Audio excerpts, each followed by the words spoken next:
part siya sa kilay naman. 1, 2, 3. Kilay. Pang ano ko sa kilay. Ito yung ginagamit ko for my kilay. Kilay, kilay. Kilay, kilay. And blush. Blush, blush pa naman.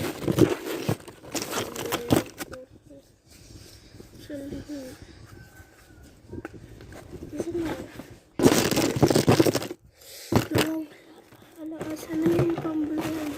Ito. Wait lang. Dapat nakahanda ako. 2, 3. I-blend ko na lang siya ng on my hands. Pag-blend ko lang. Like, party time.